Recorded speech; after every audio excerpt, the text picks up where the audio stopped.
స్వాగతం,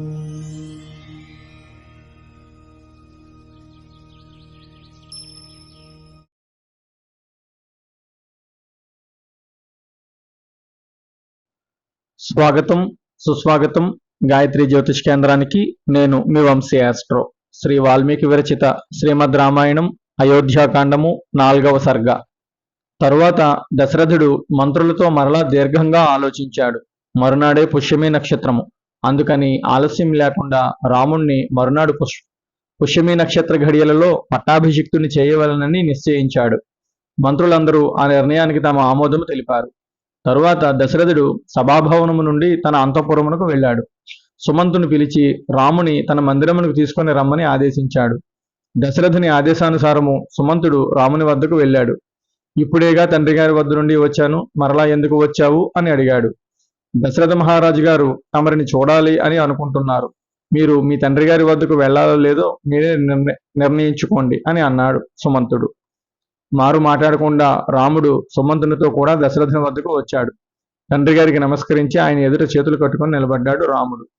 దశరథుడు రాముణ్ణి ప్రేమగా లేవనెత్తి కౌగిలించుకొని పక్కనే ఉన్న ఆసనము మీద కూర్చోబెట్టాడు. రామ, నేను చెప్పబో మాటలు శ్రద్ధగా విను. నాకు వయసు అయిపోయింది, వృద్ధుడను అయ్యాను.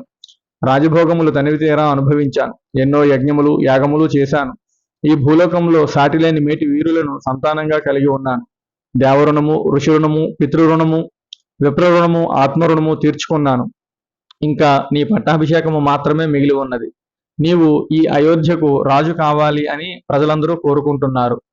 అందుకని నిన్ను యువరాజ్యాభిషిక్తుణ్ణి చేయి సంకల్పించాను. ఎందుకనో నాకు కొన్ని దుస్తగ్రహములు పొడసూపుతున్నాయి. నా జాతకములో చెడ్డగ్రహములైన సూర్య, అంగారక, రాహుగ్రహములు ఉచ్చస్థితిలో ఉన్నట్టు జ్యోతిష్కులు చెప్పారు. అలాంటి పరిస్థితుల్లో నాకు మరణము కానీ లేక తీవ్రమైన ఆపద కానీ సంభవించే అవకాశం ఉంది. మనస్సు చంచలమైనది, ఏ నిమిషానికి ఎలా ఆలోచిస్తుందో తెలియదు. అందుకే నాకు చాలా తొందరగా ఉంది. నా మనసులో మరొక ఆలోచన పొడసూపక ముందే నీ యువరాజ్య పట్టాభిషేకం జరిగిపోవాలి అని అనుకుంటున్నాను.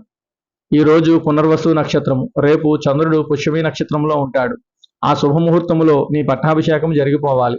ఈ సందర్భంలో నీవు ఈ రోజు రాత్రి అంతా నీ భార్య సీతతో సహా ఉపవాసము చేసి దర్భాసనము మీద నిద్రపోవాలి. ప్రస్తుతము భరతుడు అయోధ్యలో లేడు. భరతుడు అయోధ్యలో లేని సమయంలోనే నీ పట్టాభిషేకం జరగాలని నా కోరిక. అంటే భరతుడు దుర్మార్గుడు అని కాదు. నీ సోదరుడు భరతుడు ఎల్లప్పుడూ నిన్ను అనుసరించి ఉంటూ నీ క్షేమమునే కోరుతూ ఉంటాడు. పైగా భరతుడు ధర్మాత్ముడు, దయాళువు, ఇంద్రియములను జయించినవాడు. కానీ మనస్సు చంచలమైనది. ఎటువంటి ధర్మాత్ముల మనస్సులు కూడా చలింపవని నమ్మకం లేదు కదా. ఎప్పుడు ఎవరికి ఎలాంటి బుద్ధి పుడుతుందో ఎవరికి తెలుసు. నీ పట్టాభిషేక వార్త విని నీ తమ్ముడు భరతుడు మనస్సు కూడా మారుతుందేమో అని నా అనుమానం.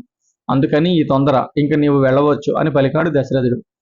తండ్రి చెప్పిన మాటలు సావధానంగా విన్న రాముడు తండ్రి గారి వద్ద సెలవు తీసుకొని నేరుగా తన తల్లి కౌసల్య అంతఃపురమునకు వెళ్ళాడు.